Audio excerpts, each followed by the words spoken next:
Hey guys, in today's video we're going to be in the kitchen teaching you guys how to turn this into this. Alright, well here at Kinfolk Farm, for you guys that are new to the channel or just swinging by for the video, we are muscadine growers, which is a southern grape. We live out here in Midwest Georgia in Meriwether County. We grow muscadine grapes and we make a lot of jellies and wines out of our grapes. But I just wanted to make a video to show you guys that you don't have to have grapes to make wine. You can make wine from a lot of store-bought type fruits. And I want to try to start some series, a nice little playlist or a series of making wines from fruit that you can buy at your local grocery store. And today we've chosen the pineapple because it's one of our all-time favorites. If you like pineapple juice, pineapple wine is absolutely amazing, especially on a hot summer day when it's been nice and chilled in the refrigerator. So the first thing we're going to talk about getting is our buckets. You're going to need some 2-gallon buckets. These come from Amazon. Everything that you see on this video besides the fruit and the sugar came off of Amazon. We order everything through Amazon. These are 2-gallon buckets. And with those buckets, you're going to need some lids. Also with the lids, you're going to need some air locks. When you order these, they may all come together, they may not. But first, you're going to need 2-gallon bucket, a lid, and an air lock. All right, for day one, this is going to be really simple. All we're going to do today is first, we're going to sterilize our buckets and our lids. We want to sterilize everything. And whatever we use to touch our wine, we try not to use wood. We try to stick with stainless steel. The spoons and stuff like that, we try to stick with mostly stainless steel or glass. But our sterilizer we use is called Star San. You can get this off Amazon and you can use this 1,000 times. It makes so many batches. Just a little tiny bit fills this bottle up every time. We sterilize everything.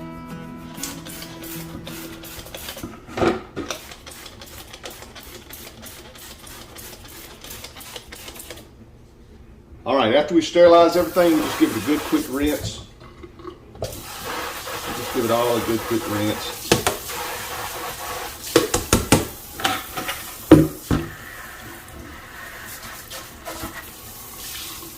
All right, next guys, all we need is our fruit, which will be pineapple.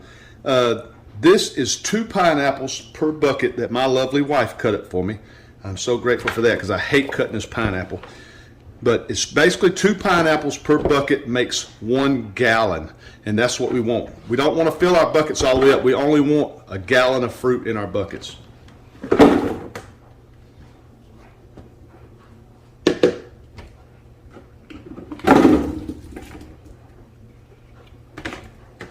So that's close enough. That's about a gallon. Next is the fun part of mashing the fruit. We want to get it mashed down where we can break all them sugars down in the fruit. We want to get all our fruit smashed and mashed really well. I just use a little potato smasher, and like I said, I sterilize it really well, and then just give it a good rinse. You can sterilize your hands too if you think you're going to get anything in your fruit. Now for me, when it comes to mashing this, pineapple's pretty hard, so I do it on the floor. And it just seems like you can put a little more weight down on it. But this is just the way I do it. All right, once we get our pineapples all smooshed up, we want to fill the bucket about to the halfway mark on our bucket. We want 1 gallon of fruit and water in our 2-gallon bucket.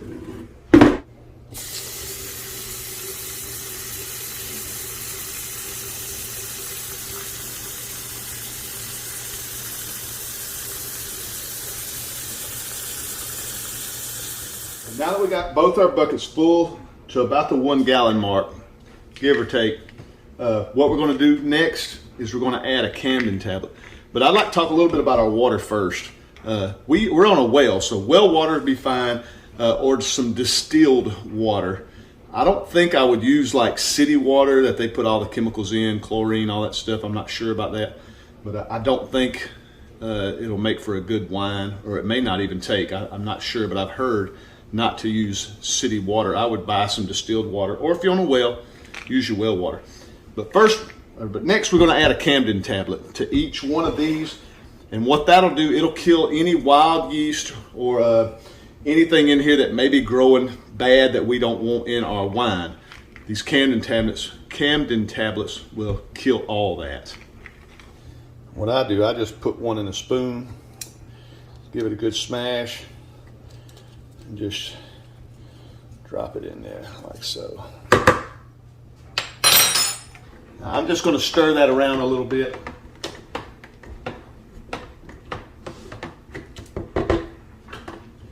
And mix it, and we've learned that mixing, I've had people ask if putting our little masher or spoon from this bucket to that bucket hurts anything. We haven't seen that it does.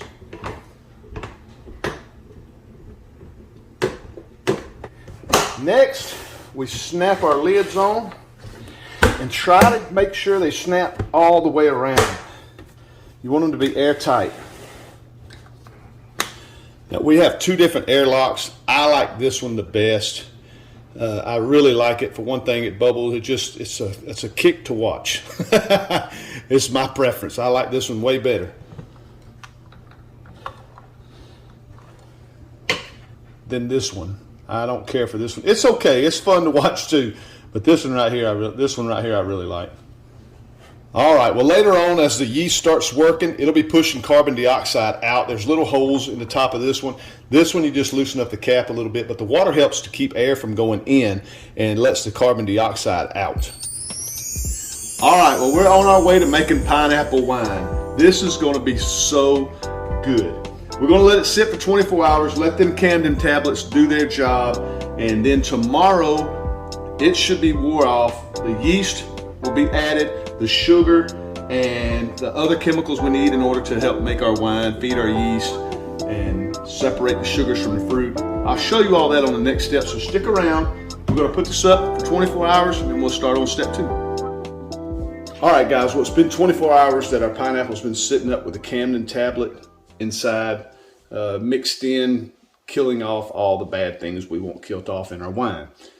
Next, we're going to need 3 chemicals to add to our pineapple water solution. The first will be yeast nutrient. Second will be acid blend. And third is a pectic enzyme.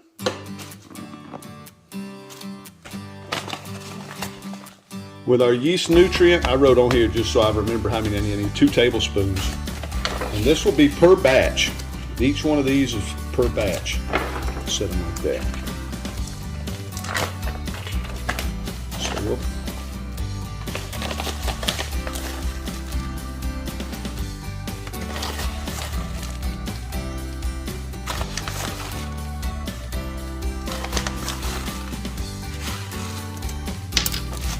next will be 1 tablespoon of acid blend.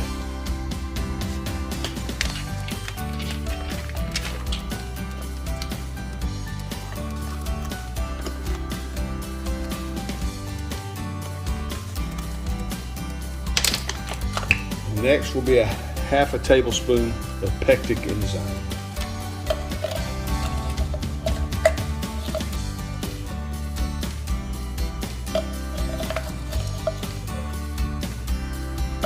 The pectic enzyme is to help break down the fruit and get those sugars out of the fruit.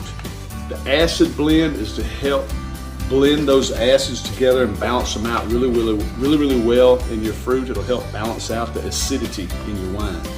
The yeast nutrient, that's to help feed our yeast. So we definitely need that.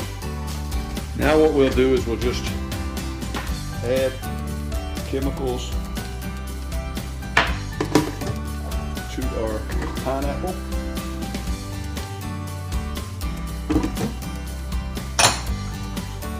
And with a sterilized spoon, I'm just going to mix that in.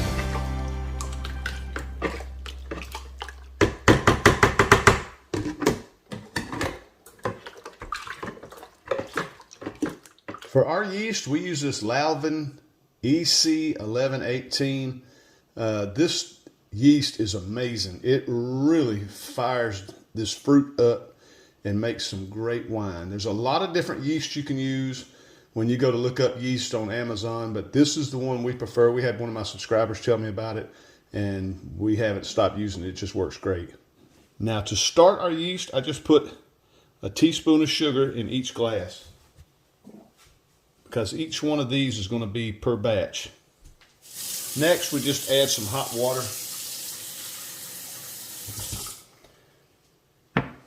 It doesn't have to be boiling. I just use it hot as I can get it from the tap. And I want to break that sugar down. And by the time that sugar breaks down, your water's cool enough to add your yeast.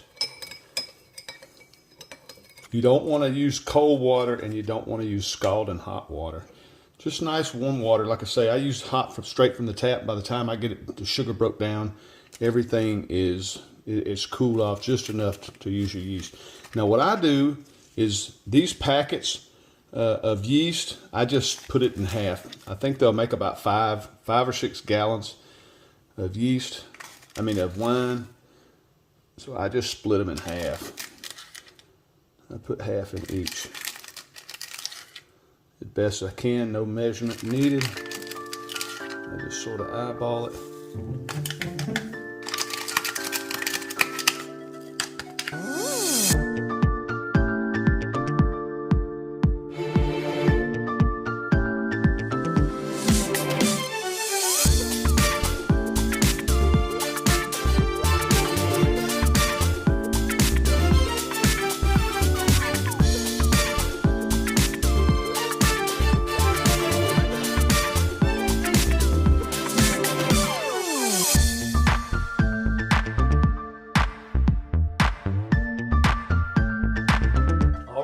Next, we're going to need 2 big bowls to melt down some more sugar water.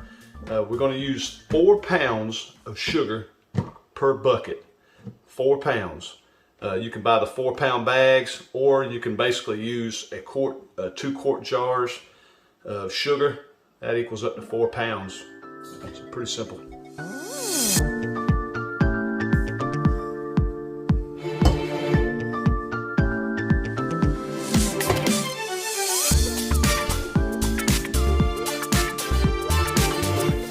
With the 4 pounds of sugar, which is equivalent to 2 quarts of sugar, you'll add 2 quarts of water.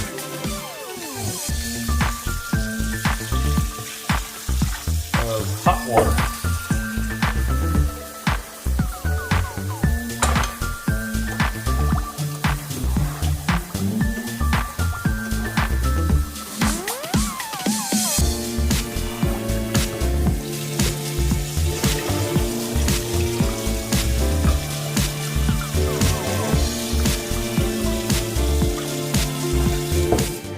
And we will stir these till all the sugar has been broken down. And like I said, use hot water from the tap. By the time you get it stirred and get the sugar broke down, it'll be fine to put in your pineapple wine, and it shouldn't harm your yeast. Now for the fun part. We're going to add our sugar. We've already added our chemicals. We're going to add our sugar water. We're going to add our yeast, and we're making wine. But there's a little tip I want to show you guys that will keep you from making a mess. And I tell you from experience, when you fill these buckets, leave a gap about 1 inch from the top, because when the yeast starts working, the yeast is going to push that fruit to the top, and it's going to make a nice thick cap. Every bit of that fruit is going to be on the top every single day. And if it gets too high, it will stop up your airlocks. Well, that pressure builds in the bucket, and it will start squirting all out the side of the bucket. It will force itself up through the airlocks and just make a huge mess. I say that because it's happened to us. You want to get greedy and make as much wine as you possibly can. So you want to try to fill it up with as much sugar water as you can, but don't do that. I'm going to show you guys how much to put in. Especially with this pineapple, it seems to be a little more acidic than our grapes, so it will really take off when that yeast gets to working. So what we do is we fill it up about to there. You can see a little line. I'm not sure if y'all can see it on the camera, but there'll be a little line right here that'll be about 1 inch. But I like to keep it just a little below because we've had this pineapple explode on us before. We came home and it was all over the floor. It was just a huge mess.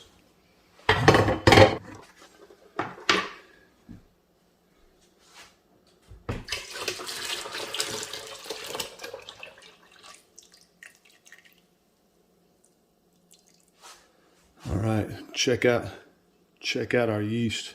It's really looking good. We're going to add our yeast.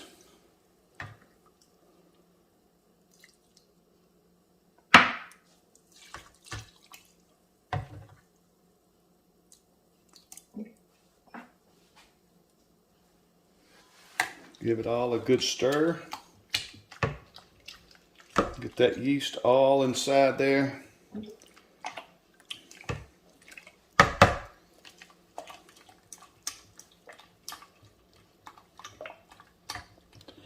And that yeast is going to love you for all that sugar water.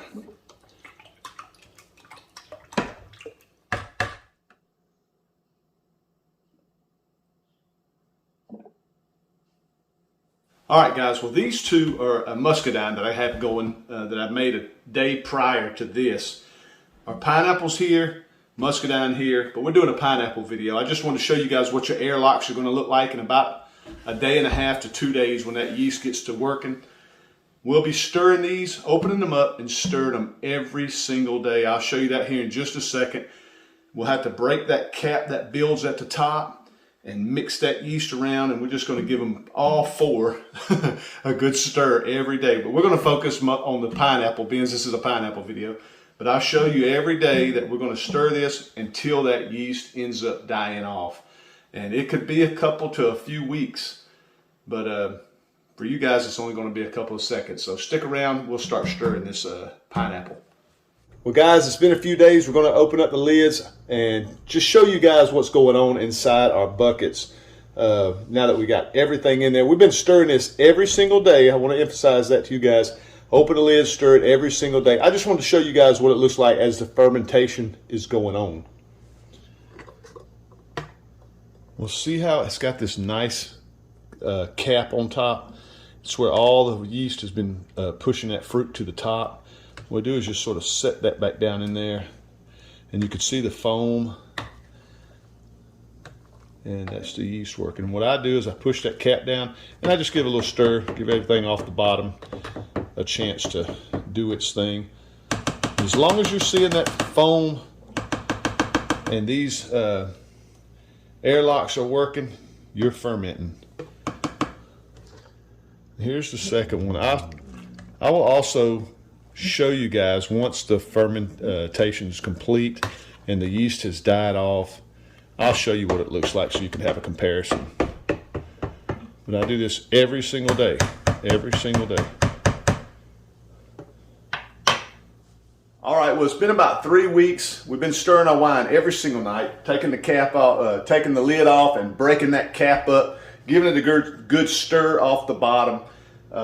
And we've seen a huge difference. Our yeast is finally dying off. So I wanted to show you guys what we've been seeing. Now, when we first started stirring this, we would see foam everywhere, just really be foamy. And matter of fact, when we stirred it, it'd create more foam. That yeast would really get activated, and I mean, it would come right to the edge of the bucket itself. That's why I say you need to leave some space in there, because that yeast will really work and push everything up. But you can see now how it's just sort of dead. There's really nothing happening. It's just we have a little bit floating, but the majority is at the bottom, and we're going to separate that out. This one should look the same. Yeah, see that? See how that just looks like there's no activity whatsoever. And we have wine. This is actually going to be our wine. It's super, super dry. You could taste it right now. It'd be really, really dry. But we're going to separate that pineapple out. We want a nice sweet pineapple wine. Now, these I did not get off Amazon. I don't know where my wife got them, but I love them. They're just some kind of screens. If you can find some of these, or y'all might have some, they really work well. And I don't try to get it all at one time. What I do is try to squeeze out. I'll try to squeeze out what juice I can. I don't try to go crazy. I try to give it a good little squish.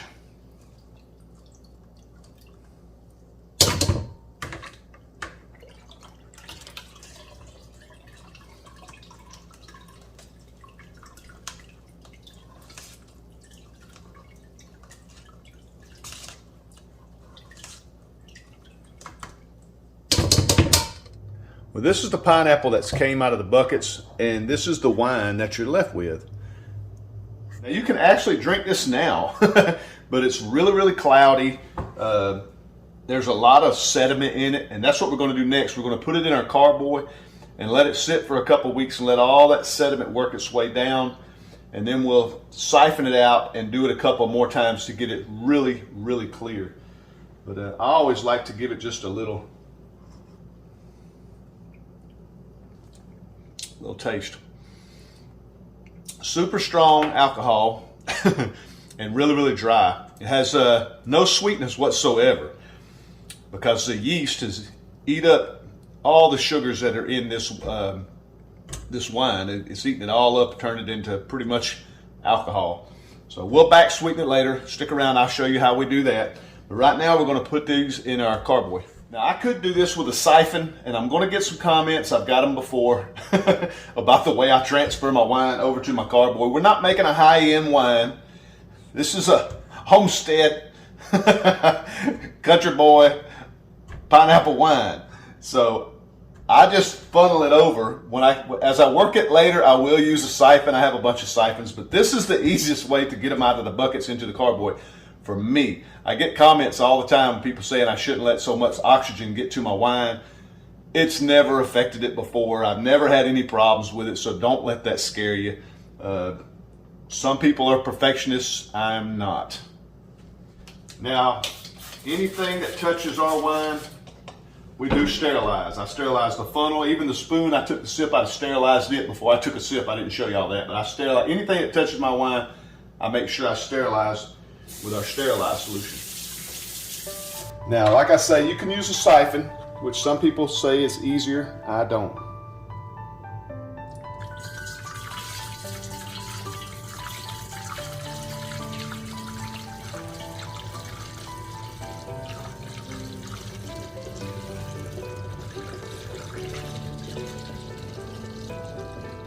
I hope the camera shows this, but I'll show you in the bucket. You'll see some thick sediment that's already gone to the bottom. I will stop before I pour that in there. That way it just helps. See that thick sediment coming at the bottom of the bucket right there? I'm going to stop pouring just before it gets to the funnel. And we'll toss that. That just looks rough.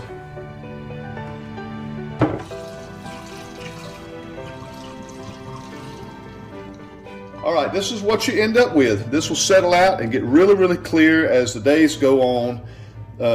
If you want to top this off with some water, I wouldn't top it to the top. I'd leave you an inch or so. It's your preference. If you want to do that, you can. I sometimes do, sometimes don't, depending on how I feel. I may leave it just the way it is.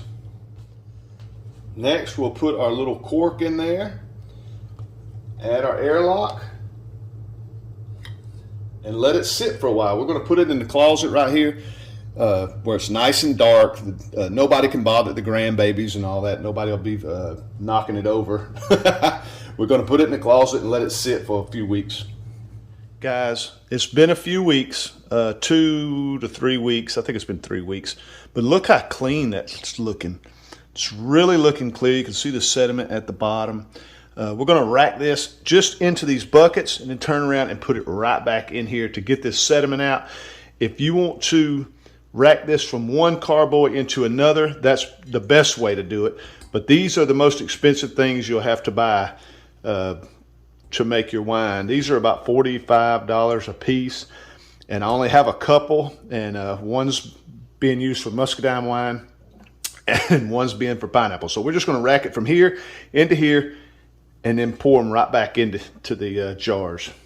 Another thing I meant to say is we make sure we sterilize. Again, sterilize everything. We sterilized our buckets, we sterilized our siphon, Once we put this into the buckets, we'll clean this carboy out, dump all the sediment out, rinse it out really good. I'll sterilize it one more time before we put it back into the carboy. Make sure when you get your siphon that you have this little cap on the bottom.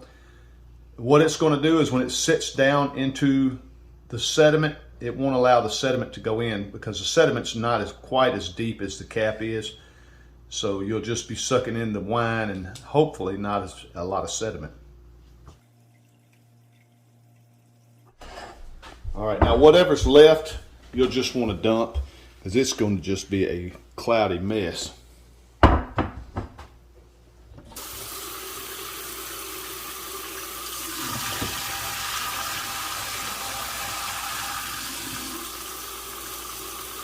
Now we do all this because we don't have a filtration system. Filtration system's about $150, and I don't want to spend that. I just do it this way. It's really, really easy. We just rack it over and over. It makes it really, really clear. See how clean that is looking? It looks just fantastic. It's really getting clear.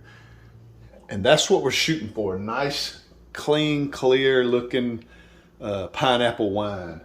Now, a lot of people are going to say you should do it this way, you should do it that way. This is the way we do it. It's just, you know, we have two carboys. One's got muscadine wine in it. This one's got pineapple. I just haven't bought any more carboys. Like I say, that's the most expensive thing you'll have to purchase is your carboys. About $45. And it's just easier to do them into the buckets and siphon it back in. Like I say, you choose how you want to do it. But that works out great for us. We'll do this. We'll let this settle out for another couple of weeks. See how it looks, and we'll be ready to back sweeten, give it a sample, and hopefully put it in some bottles. All right, well, it's been a couple weeks, maybe 3 weeks, since we racked our wine. We're going to re-rack it. It's looking crystal clear. I don't think there's going to be any sediment in there. We did such a good job that first time, but we're going to do it again anyway with the cap on, except this time we'll lean the 3-gallon carboy and try to get as much wine as we can and hopefully leave a little bit of sediment on the bottom. But we're going to use 2 buckets because they're 2-gallon buckets with our siphon.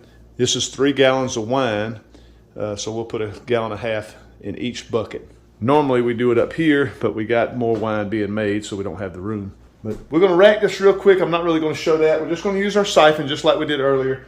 Siphon it from the 3-gallon carboy into the buckets, and we're going to add a Camden tablet to make sure it will hopefully kill off any yeast that may be left alive in our wine, which there shouldn't be any, but that will kill off any yeast that's left alive. And we'll leave the Camden tablet, let it soak for 24 hours, and then we'll back sweeten, be ready to bottle. All right, I just want you to see that there was no sediment left in this jar. I mean, there was nothing left in this jar. Really turned out crystal clear. Looks absolutely fantastic. Once them bubbles settle down, it is going to be beautiful, beautiful, nice pineapple wine. It's so good. You're gonna love it. This Camden tablets right here is what we're gonna add. We're gonna add 1 to each bucket, and we'll crush it and mix it in really, really well. The way I do this, I just use a couple spoons. I just put one on top of the other and crush it. Just sort of mix it in real well. Just sort of sprinkle it on top. I don't know if you guys can see that, but I'll just sprinkle it right on top. Do the other one the same way.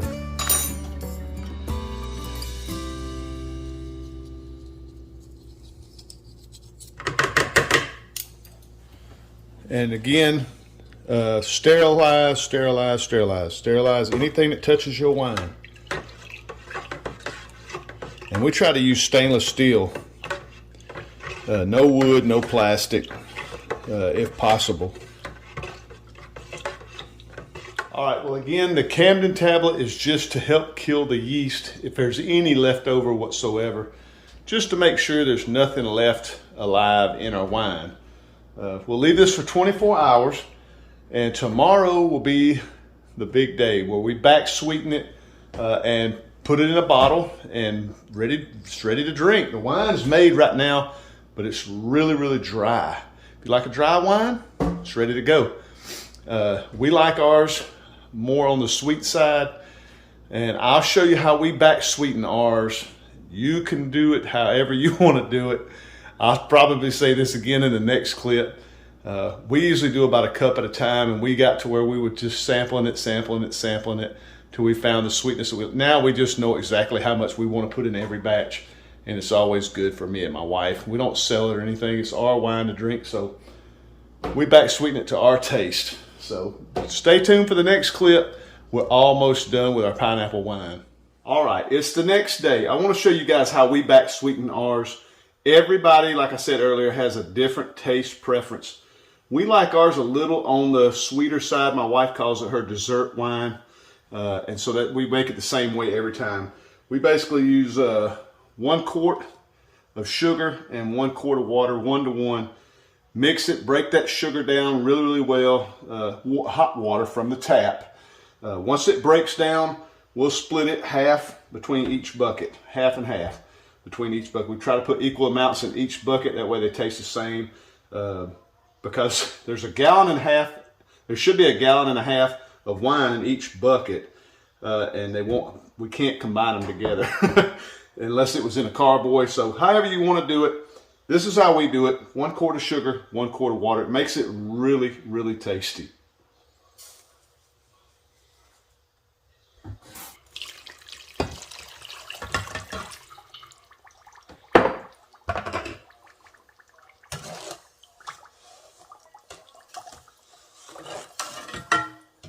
Okay, let me emphasize that we don't use scalding hot water when we do anything with hot water. We just use as hot as we can get from the tap. And by the time this sugar breaks down with all the stirring that you're doing, it cools down to basically room temperature. So we try not to boil any of the water. We just don't want to put super hot water in our wine. I'm not sure if that'll mess anything up or not. But it works out great. The sugar's already broke down. All right, now what I do is I just take, we don't hardly measure anything really. We just put a cup in that one, put a cup in that one. Actually, this is 3/4 a cup. We're just trying to make it even.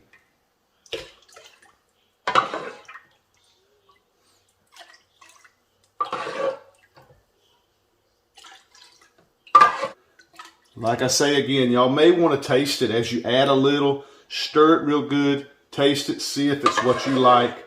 We've done this enough to where, like I say, we know exactly how much we want.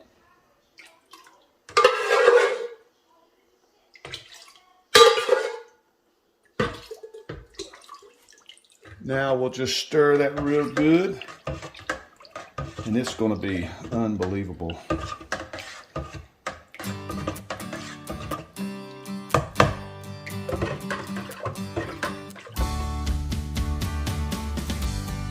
Now see how that looks. It is just crystal clear, beautiful wine, and it smells fantastic.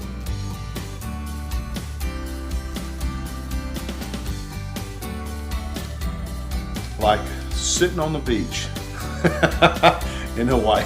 It's unbelievable, and I know it's going to taste great. I haven't even taken a sip yet, but I want to take a taste on camera.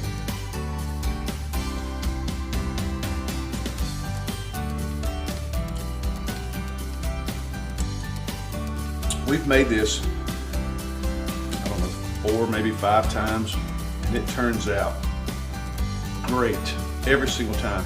The alcohol content is really strong. You can feel it.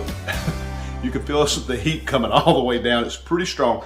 And I know a lot of you guys are going to ask, because I have it on just about any wine making video. Everybody asks why I don't use a hydrometer. I just don't really care. I don't care about my alcohol content. Me and my wife and other folks have gone around about my brother have asked, they want to know what the alcohol content is. I can't read one of those hydrometers. I've bought 2 different kinds, and for you guys that have watched my channel for a while, really don't know. I can't see all that well. I hate wearing my glasses, so I just don't use a hydrometer. I make the wine, I enjoy it. That's it. I do have a hydrometer.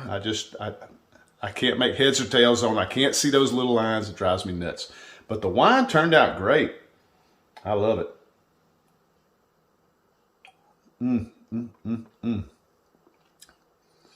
Guys, I hope you want to make some of this stuff. Stick around. We're going to bottle this up. And it's going to turn out really, really pretty. All right, well, it's bottling day the next day. We just decided to do it the next day. We sterilize all our bottles with a star sand. Give them a quick, we let them sit for a minute, give them a quick rinse to sanitize our bottles. Then we sanitize our pump. And on the end of this little small pump is a bottling wand. You will definitely want to get you one of these. It has a little suction thing on, or a little spout on the bottom right there, that when you push it in, the liquid comes out. When you pull it out, it stops the liquid flow. So this is a must. It's a bottling wand. All right, we're gonna pull the caps off these things, get these bottles set up. I'm gonna be down here in the floor so we can siphon off the wine down into the bottles, get these things bottled up. I'll show you also one other thing, are our corks. I believe there's a number 8 and a number 9 size cork. I use a number 8. They fit really, really tight. I'm not sure if a 9 is tighter, bigger, or smaller, I should say. But 8 has worked out great for me. I use a number 8. When you look them up on Amazon to get your corks, get a number 8 size cork. They sell them in a pack of 100, pretty cheap. I can't remember how much it was. It was less than 20 bucks, but you'll want them because you're going to make a lot of wine. And also a corking tool. I'll show you how to use that here in just a second. This is a must-have for your corks. I believe it was like 17 bucks, something like that. Super easy to use, and we have corked hundreds of bottles. I mean, lots and lots of wine with this thing. You really need one. See, with this wand, it'll fill up as long as you're pushing on it, and as soon as you take the pressure off that little nozzle, it stops. Now that our bottles are full, you just take a cork, don't matter what side, just shoot it right in the little chamber there. Move your bottle to the side, set it on there, push down. Perfect. And I'm not sure if I said it earlier, but make sure you sanitize your corks as well. I just spray them down real well. Those turned out really, really nice. Pineapple wine. All right, on the next clip, I'm going to show you how to put our little plastic shrink caps on. I'll show you the way I do it. There's a lot of different ways to put these little plastic caps on here to really make your wine look nice. I think the way I do it's the best way and the easiest way. So the next clip, I'll show you how to do that. But first, I like to leave my jars set up like this. I've seen this on another YouTube video. I can't remember where. But there was another real wine guy that said, leave your jars set up 24 hours in this upright position, because if there's any pressure left in the bottle, it will actually push through that cork. And then after 24 hours, we'll put our plastic caps on, shrink wrap them on, and we can put them in our wine racks. All right, well, you can get these little wine shrink wrap caps all over Amazon, and they come in a ton of different colors. So it's kind of fun to go and see what kind of colors you'd like to have. They have pink and brown and black, all sorts of colors. I think this green will really look good with this pineapple wine. So we'll just put green on these. That looks real pretty, doesn't it? Just pull them out, stick them on your bottles. Next, we're just going to take a pot of water, turn it on high, and get this water to boiling. And like I say again, there's a lot of different ways to shrink wrap these on the bottles. They have a little gun that you can buy that sits down on it, heats it up. I've heard of people using hair dryers. I found out, to me, this is just the easiest, cheapest way, and it does a fantastic job. So once we get this water boiling, I'll show you what we do next. Now that our water's boiling, we'll just turn it off and take it off the heat. Next, we're just going to take our jar, and I like to put my finger right about here and just sort of pull down on it to make sure it's tight on the bottle. And we'll start straight up and down, just slowly put it in, and then move your finger, of course, and just pull it right out. And that's what you get. Nice shrink wrap cap. Super simple. I'll do a couple more.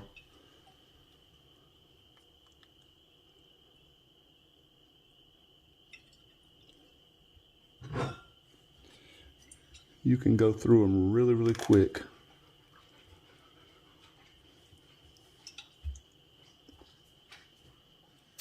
All right, well, there's our finished product. We made 3, 6, 9, 12, 13 bottles, 750 milliliter of pineapple wine, crystal clear, and it tastes fantastic. We did have a glass last night.